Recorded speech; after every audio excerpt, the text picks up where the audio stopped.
Good afternoon, guys. Tiffany here with your Back to Basics squat class. I hope you're all doing well today. Today we're just going to be going over a squat, good form, and some variations. So squatting is one of the best exercises because it's not just for, everybody thinks it's just for glutes. It's not. It works your thighs, your calves, your core gets a good workout, especially if you're doing any type of resistance on top, like overhead squats or single arm squats or like anything like that's going to help build your core up. So these are really good. They're dynamic and you can do them anywhere and you can build on them, and they really do help you build some muscle and stability. So the first part of the squat is super important. Like the concept is super good to know because a lot of people think that when you're squatting, you're just coming down, you're bent. They think about bending their knees, and this just puts a lot of pressure on your ankles and your knees and everything. So when we think about squatting, we really want to think about taking a seat. So when we squat every day that we sit and stand up. That is a squat. So if you see how I push my hips back to sit down and then my knees bend, it's very quick, but you can see that it's a lot different. Nobody sits down like this. Everyone sits their glutes back and then sits down. So if you have to think about what a squat is, it's basically taking a seat. So when you are squatting, you want to make sure that your knees are always lined up with your ankles. So as you can see, when we come down like that, you remove the foundation that's going to keep your body level, and then your weight is shifted and you're putting a lot of pressure on your knees and not really balancing out your weight so that your body can be on a good foundation. So we want to make sure that when we bend back, if this is all we can get before our knees start to move forward, then that's as far as our squat will go until we get a better form of squat and until we can get lower and our range of motion and our mobility is expanded. So we want to make sure that our feet are slightly outward. So depending on your range of motion, people do squat with their feet straight, but a lot of times that's going to cause the knees to come in, and that's what we don't want. We don't want the pressure to be on the knees. That's where a lot of people get hurt. So we have to be careful with that. So we turn those feet out just a little bit so that it will aid the knees in going in an outward direction. And we don't want to push the knees all the way out. So we're not trying to do a plie. We just want to push them out so they're not coming in and they're in line with the toes. So as we do that, we push those hips back, we hinge at the hips. So you can see, even before I even start bending my knees, it's a very quick thing that you see, but the hips go first and then the knees start to bend. So as I'm pushing back with my hips, my knees will automatically bend. So I'm not actively bending my knees like how I'm doing here. My knees are bending in because of the angle that my hips are going. So I'm focusing more on hinging at my hips than my knees. So we're making sure that our knee is stacked over our ankle. Our knees are also in line with our feet. So we don't want the knees to come in and we don't want them to go too far out. We just want them in a way that's going to be lined up with our toes. Our hips are staying square and our torso is nice and locked. We have a good engagement in our core and we're not arching that back like that. We want to keep that back nice and tight, and we want to tuck that tailbone so when we come down, our back is nice and straight, just like that. So we don't want to be arched up like this because then our chest is going to go forward and we're not going to really benefit from the movement. So like I said, our tailbone is tucked, our chest is up, so we want our shoulders back and down as well because we don't want to squat like that because then we're going to lose our foundation. So our back is straight. And a lot of the times they say it's good to squat with your hands up because that's going to help keep your chest up as well, and then keeping your gaze neutral. So you don't want to necessarily be looking up because you don't really want to crunch the back of that neck, and you don't want to be looking down because wherever your gaze is going to go, oftentimes your torso is going to go that way too. So you want like a nice neutral, maybe above eye level, just a nice little gaze right above eye level. You can have your hands up and you push those hips back, and you squat. Now the point is to get to parallel. So parallel for everyone is going to be different. We want our thigh leg. So if I'm sitting down, you see how my leg is parallel to my thighs, parallel to the ground. We want to be able to hit that same angle in the squat. So sometimes it's going to look different for different people because some people's thighs are bigger, but it's actually just the midline of your thigh. The goal is to get that to be parallel for a really good squat. And then working on keeping our chest up and breathing. A lot of the times people lose their form because they don't breathe. There is a method that when you are going down into your squat, you inhale, filling up your abdomen, so that causes pressure, so that when you come down, your core is being expanded to help keep you stabilized. So you inhale, then you come down, and then you exhale on the way up, squeezing the glutes, squeezing the core. So there's a lot of little cool tricks that you can learn with the squat. So the variations of the squat are going to be just our regular squat here, just coming down, pushing the hips back, keeping the chest up as high as possible, coming up, squeezing at the top just like that, driving through those heels. So we're making sure that we're keeping the weight in our heels. So when we come down for that squat, you never want to have these heels coming up. So if your heels are coming up, you know that your form is off. After that, we have our sumo squat, or a lot of you guys know it as a goblet squat. If you have a kettlebell or something like that, where our legs are much wider than the normal stance, our feet are a little bit more out. So we're coming down just like that. And we're trying to continue to not push those knees out farther than they need to and not let them come in either.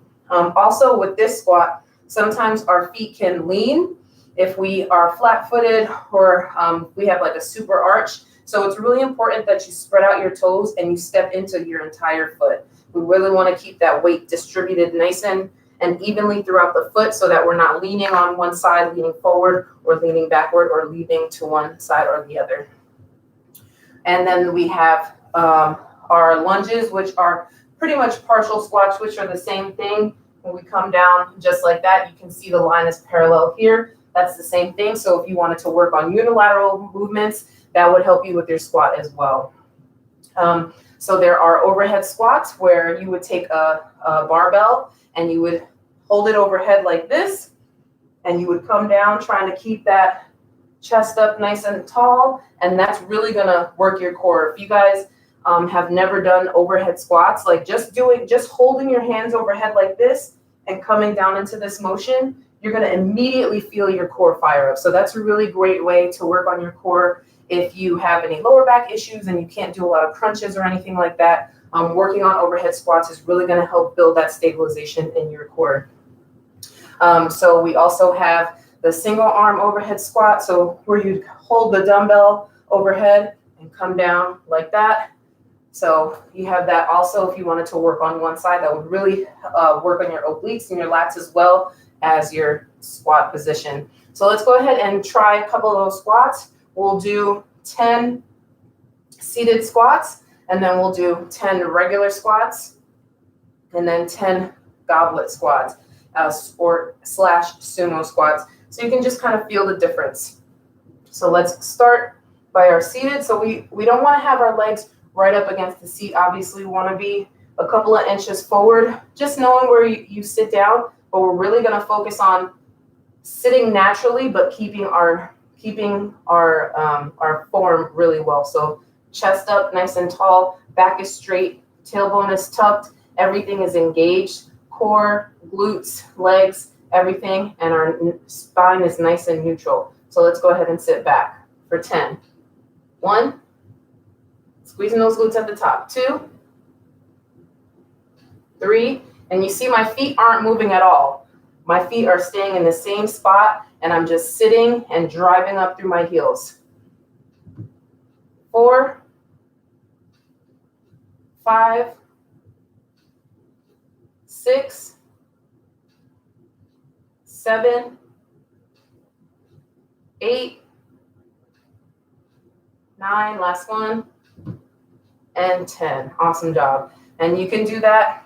Basically, this is an ottoman. If you have a chair, office chair, you can do that on that. You can even do it on a stability ball to, spice up your balance game. But probably the safest bet is to do it on a couch or on a chair, just to work on that feeling of familiarity for your muscles in your body. So now we'll do 10 regular squats in the air. which we're literally doing the same thing. We just don't have anything to sit our glutes on. So we're going to just try to aim to hit that parallel. And like I said, everyone's not going to be able to hit parallel unless you're really training and focusing on proper form for your squat. So we'll do 10 of those. And go. 1, 2, 3, 4, 5, 6, 7, 8, 9, and 10. Good job. So you should really be feeling that squeeze in your core as well, working through your legs for these squats. And we'll do our sumo squats next. So feet are out. So we're not doing like a plie stance here either. Our feet are just a little bit wider. So they look like they're going all the way out, but they're not. My legs are just farther apart than they are in a regular squat. And it's a bit, the stance is a bit uncomfortable for the sumo squat, but it's the same concept. We're pushing the hips back first, coming down for a squat, and then coming back up, driving and squeezing the hips at the top. So we'll go ahead and do 10 of those as well. And if your legs are too far apart, you'll know, because as soon as you go down, your knees will either cave in too much or they'll push out. So you just need to make sure that you are where you need to be for your goblet squat. Everybody's got different length of legs, you know, that's gonna make a huge difference in these. So we'll start 10 reps and begin. 1, 2, 3, 4, and this really works the inside of your thighs as well as along the outside too. 5, 6, 7, pressing with your feet, gripping the ground with your feet. 8, 9, and 10. Awesome job shaking those legs out. So now you know a couple of different variations. I challenge you to practice that overhead squat where your arms are just up like this, shoulders are still back and down, neck is really long. You're creating that space from your shoulder to your ears, so you don't want to be scrunched up here. And really just take those hands up, and we'll do 5 right now, keeping that tailbone tucked, keeping that core engaged, and we're just going to sit back, keeping our chest up nice and tall, and our hands are just like this, like we have a barbell, and we're going to keep them overhead. So we don't want them to lean forward, we don't want to arch back, we just want to keep them right overhead. So we'll do 5 of these normal squats and begin. 1, 2, 3, 4, and 5.